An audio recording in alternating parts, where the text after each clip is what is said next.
In the heart of the bustling city of Alexandria, a young Christian named Theophilus held tightly to a small leather-bound book, its pages yellowed with age. This was no ordinary book. It was a collection of letters, stories, and teachings that would one day change the course of human history. Theophilus did not yet realize that these writings, which he and his community cherished as precious records of their faith, would eventually be elevated to the status of sacred scripture.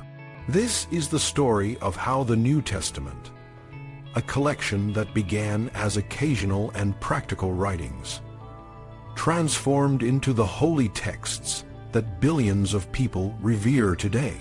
In the early days of Christianity, the writings that would later form the New Testament were not considered sacred in the way that the Hebrew Scriptures or the Old Testament were. The letters of Paul, for instance, were practical documents written to address specific issues in the communities he had founded. These letters were meant to be read, reread, and perhaps even copied. But they were not initially seen as holy in the same sense as the ancient Jewish texts. The Gospels, too, were initially viewed as historical records and compilations of traditions about Jesus, rather than as infallible, divinely inspired texts. One of the most significant figures in this transformation was Irenaeus, a bishop and theologian who lived in the late 2nd century. Irenaeus is best known for his work Against Heresies, a treatise that sought to defend orthodox Christian beliefs against various heretical groups. In this work, Irenaeus emphasized the importance of the four Gospels, Matthew, Mark, Luke, and John. He argued that there could be no more and no fewer than these four, drawing on symbolic and theological reasons to support his claim. For example, he likened the four Gospels to the four living creatures described in the book of Revelation, each representing a different aspect of Christ's nature. However, Irenaeus did not treat the Gospels as sacred scripture in the same way that he did the Hebrew Scriptures. Instead, he saw them as historical sources that provided a record of Jesus' life and teachings. This is evident in his methodology, where he often referred to the sayings and deeds of Jesus as the ultimate authority, rather than the Gospels themselves.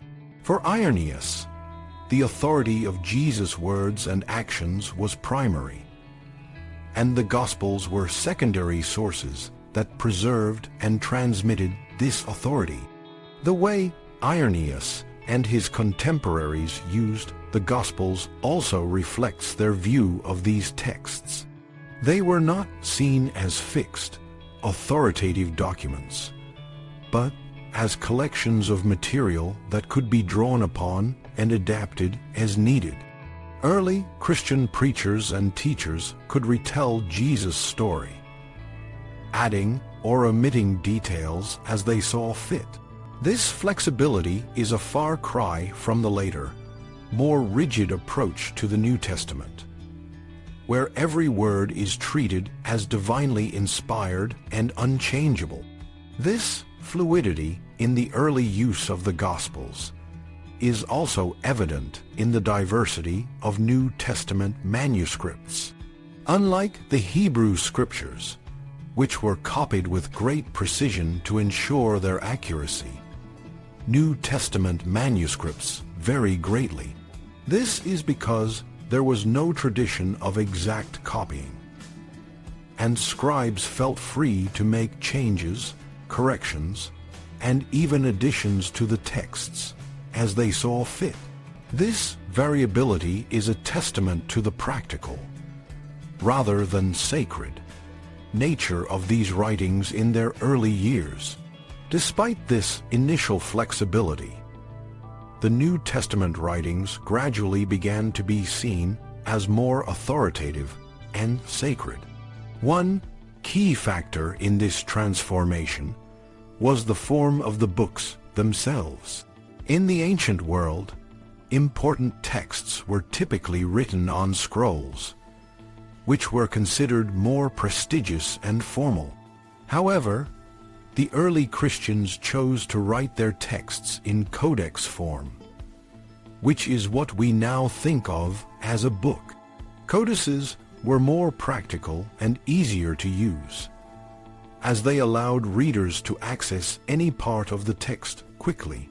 This practical choice may have contributed to the growing respect for these writings, as the codex form suggested a level of importance and organization. Another factor was the increasing need for unity and orthodoxy within the Christian Church. As Christianity spread and diverse interpretations of Jesus' teachings emerged, there was a growing need to establish a set of authoritative texts that could serve as a standard for belief and practice.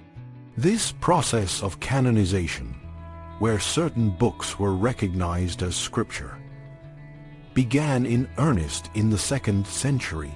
Church leaders like Irenaeus played a crucial role in this process by promoting the 4 Gospels and certain letters of Paul as the most reliable and authoritative sources. By the 4th century, the process of canonization was well underway, and the first official lists of New Testament books began to appear. These lists, such as the one compiled by Irenaeus of Alexandria in 367 CE, helped to standardize the New Testament canon and solidify the status of these writings as sacred scripture. However, the seeds of this transformation were sown much earlier, in the 2nd century, when the New Testament writings began to be seen as more than just practical documents, but as sources of divine truth and authority. The transformation of the New Testament from occasional writings to sacred scripture is a testament to the dynamic and evolving nature of religious traditions. What began as practical, flexible texts became the foundation of a faith that would shape the world for centuries to come. The journey of the New Testament is a reminder that the way we perceive and value religious texts is not static, but changes over time, often in response to the needs and challenges of the communities that hold them dear. In the end, the story of the New Testament is a story of transformation, from the hands of Theophilus to the hearts of billions.